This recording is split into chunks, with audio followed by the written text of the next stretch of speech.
By shifting your state, the whole world will have to change with you. Have you ever heard someone say that to be rich, you must work yourself to the bone, wait for the right chance, or sit around until the perfect timing shows up? If that's what you believe, I'm sorry to tell you, but what I'm about to share might shake that belief completely. Because the money, the success, the abundance you're craving, it's not sitting out there in the future. It's already here, right now, in another version of you. The problem is most people are stuck in a state of waiting, of trying, of chasing, and without even realizing it, they're holding wealth at arm's length.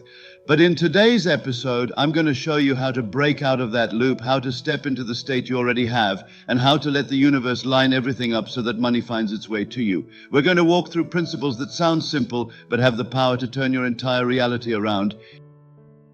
Things like assuming and feeling as if it's already done, letting go of the constant obsession with when and how, and the secret of staying in gratitude and vibration as though everything you desire has already come true. If you stay with me until the very end, you'll walk away with a formula you can use to turn any desire into reality. Not years from now, not after endless struggle, but starting from this very moment. And when you truly get this, you'll stop being the one who searches. You'll become the one everything you want is searching for. And if what I'm about to share really speaks to you, don't forget to hit subscribe and turn on the bell. Because every week I bring you deep lessons on the law of attraction, the subconscious mind, and wealth. Things that can change your whole life, starting from the inside out. First, I want you to really remember this. Wealth isn't something that's waiting for you in the future. It's a state of consciousness that already exists. It's not far away. It's not in someone else's hands, and it doesn't need the right timing to show up. The only thing keeping you from seeing it is the gap between what's inside you and what you're projecting on the outside. Neville Goddard once pointed out that if you believe that one day you'll finally have it, you're unknowingly commanding your subconscious to delay it. But the moment you accept that it's already yours, you shift roles. You stop being the seeker and you step into being the one who owns it.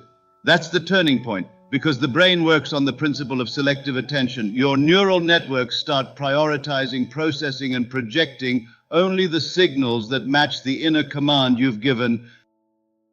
That's why two people can live in the same city, in the same environment, but see completely different realities. The person in a state of lack only notices obstacles and limits. The person in a state of abundance sees opportunities and opens doors. This isn't wishful thinking. It's a psychological law confirmed by neuroscience and by the law of attraction. So when you begin to feel, really feel, the joy, the safety, the strength of someone who already owns great wealth, your brain immediately adjusts your beliefs and behavior to match that new identity. From a neurological perspective, you're activating the same networks as if you were truly experiencing wealth. Your whole body and mind begin to operate at the frequency of your desired result. And if you're ready to step into that state of ownership right now, I want you to write in the comments, "I'm ready to step into the state of wealth." Perfect. Because that action is the very first signal you send to your subconscious, telling it you've chosen your new role. And once you've acknowledged that wealth already exists, the next step is to assume it and feel it as if it were real. This is the core principle Neville Goddard called living in the end. It's not just about thinking of what you want, but about feeling it, speaking from it, and acting from the place of someone who already has it. Your subconscious doesn't distinguish between an image from real life and an image you create, as long as both are delivered with the same level of detail and emotion. That means for what already exists to show up more clearly, you have to step into it now. Live from the state of already having instead of living to try to get there. Neville called this living at the end. Emotion is the only language your subconscious truly understands, while logic tends to doubt. When your body sinks into the state of having already received, your entire nervous system shifts channels. Your breath deepens, your shoulders relax, your voice grows steady. The actions and movements of someone who already has will naturally lead to matching decisions, from the phone call you finally dare to make to the confidence you hold in your own worth. Imagine every evening not as a time to escape reality, but as a chance to reprogram it. Just 3 minutes of sitting quietly, seeing yourself sign the contract, hearing the notification of money arriving, and feeling the relief and gratitude expand through your chest. Your brain won't clearly separate a vivid emotional visualization from a real experience. So you're training your body to get used to this new level of wealth, so that tomorrow it acts in alignment without strain. And when you do that, the bridge of events forms on its own. An unexpected email, a casual introduction that feels like a coincidence, a bold decision you never dared to make before. All of it flows out of the assumption you've been holding.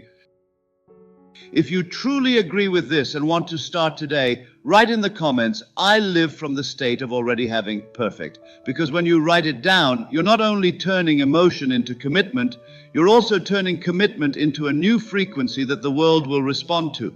Now, as we continue this journey, we step into another key principle, one that, if you really master it, makes the whole process of manifesting your desires feel so much lighter.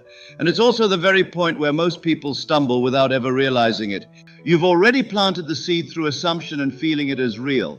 But what happens when right after that your mind starts asking over and over again, when will it happen? How will it come? That's exactly what I want to share with you here. Don't hold on to the when and the how. Those questions that seem so innocent are actually what keep you tied to the state of lack. It's like planting a seed in the ground but then digging it up every day to see if it's sprouted yet. That very action interrupts the natural process. And Neville Goddard called this the trap of the rational mind. The part of us that always wants control, that wants to see proof with the eyes before it can believe with the heart. But the law of attraction doesn't work that way. When you've already stepped into the state of having, the when and the how are no longer your job. They belong to the invisible forces, to the bridge of events that you cannot arrange with ordinary logic. Instead of pouring all your energy into searching for those answers, you need to learn how to let go, how to trust the flow that naturally finds the shortest and most accurate path to bring you what you desire.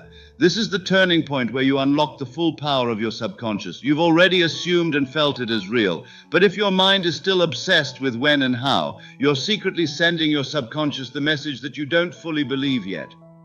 Asking when it will happen or how it will come is simply doubt in disguise. Neville Goddard taught that once you're in the state of having, everything else belongs to those invisible forces he called the bridge of incidents, a series of events, situations, and people naturally arranged to lead you to the result, usually in ways you could never predict. The need to control the when and the how is just the habit of the rational mind wanting power. But the rational mind can only see current limits. Your subconscious and the universe move beyond those limits. When you release the need to control, you open space for bigger, more surprising, and more precise scenarios than anything you could plan. A tiny opportunity could turn into a turning point. A chance encounter could connect you to the exact person you need. But these things only arrive when you stop interfering with the how and the when. If you're ready to hand those two things over to the universe, write in the comments, "I trust the universe." Perfect. Because by doing that, you're letting the natural flow of events carry you exactly where you need to go, faster and more accurately than you ever imagined. But don't get me wrong, letting go doesn't mean forgetting. This is where the next principle becomes so important, persistence and consistency. Neville used to say, every assumption, if held firmly, will harden into fact. The problem is most people give up too soon just because the outside world hasn't shifted as quickly as they expected. You need to understand that what you're seeing today is mostly the result of old assumptions, old beliefs you planted in the past. When you begin to change your inner state, the outer world needs time to catch up. It's like turning a massive ship. It doesn't change direction instantly, but once it does, it moves steadily toward the new destination. Being consistent means holding on to the frequency, the emotions, and the attitude of the person who already has it, no matter what temporary challenges show up. This not only keeps your energy in alignment, but also sends a clear message to your subconscious that you are serious about your new identity. Every time you face adversity, ask yourself, how would the person I'm becoming respond to this? And then act exactly that way. This is how you build a new chain of reactions, which in turn builds a new reality. And if you're ready to stay consistent until the world has no choice but to reflect what you've already chosen to believe, write in the comments, "I stay consistent with my goal until the end." Perfect. Because this affirmation turns you into a winner, not by luck, but by the very laws of life itself. When you've let go of the questions of when and how, when you've stayed consistent in holding the state of already having, the final step in today's message is to nurture gratitude as if what you desire is already right in front of you. Most people only feel grateful after they see results, but that's the way of a mind that still carries doubt. Neville Goddard explained that gratitude before receiving it is one of the strongest signals you can send to the subconscious because it confirms that you fully believe. When you say thank you for something not yet visible, you're standing in the position of someone who has already received it. And that position is where all miracles begin. Gratitude isn't just an emotion, it's a state of vibration. a frequency you send out that syncs you with what you desire. Every morning before you open your eyes, feel the joy of already having it. Let your heart overflow with satisfaction as if it's simply a natural part of your life. When you hold on to this habit, you strengthen your faith, release anxiety, and allow unexpected events to flow in more easily. If you're ready to practice gratitude starting today, write in the comments, "I am grateful as if I've already received." Perfect. Because when you write it down, you're imprinting it into your subconscious, making it an irreversible command. This is the ultimate principle on which this entire process rests. The state is the cause, circumstances are only the effect. Most people live this principle backwards. They look at circumstances to decide their state. When they see a lack, they feel fear. Only when they see opportunity do they allow themselves to believe. But the truth is, the outer world is nothing but a mirror reflecting what you've been holding inside long enough. Neville called this the law of reflection. You can't change the image in the mirror by touching the mirror. You can only change it by changing yourself. When you choose the state of wealth, peace, and freedom right here in the present moment, the outer world has no choice but to reorganize itself to reflect that. Sooner or later, the opportunities, the relationships, the resources, all of them will show up to match the frequency you've been holding. This is why every effort to change the outside without first shifting the inside will always be temporary. If you truly want to rewrite the script of your life, start with the state. If you understand this and commit to applying it, write in the comments, "I have mastered my state." Perfect. Because that declaration makes you the driver, not the passenger of your life. When you've let go of the questions of when and how, and you've stayed consistent in holding the state of already having, the next step is to nurture gratitude as if what you desire is already right in front of you. This isn't just a moral suggestion. It's a key principle in how the subconscious actually works. Most people only feel grateful once they can see the results, once what they've wanted has shown up in their physical life. But that's the way of a mind that still doubts, a mind still standing outside of what it longs for. Neville Goddard explained that gratitude is one of the most powerful signals you can send to your subconscious before you receive it. Because it's proof that you fully believe. It shows you've already placed yourself in the position of the one who owns it. And when gratitude comes from that place, it turns into a steady frequency, constantly sending the message to the universe that what you desire already belongs to you. When you say thank you for something that hasn't yet appeared, you're standing in the position of the receiver. And that's the place where all miracles begin. Gratitude here isn't just a passing emotion, it's a vibrational state, an energy field you hold long enough that reality has no choice but to reflect it back to you. It's like tuning a radio. Once you lock into the right frequency, you hear the channel clearly, even though before it seemed like nothing was there. Every morning before you even open your eyes, imagine and feel the joy of already having it. Let your heart fill with contentment, the way it feels to hold a precious result close to your chest. That feeling, if repeated often, begins to change your body. It teaches your brain and your nervous system to grow comfortable with the new vibration. And then your words, your choices, and your actions throughout the day naturally fall in line with that state.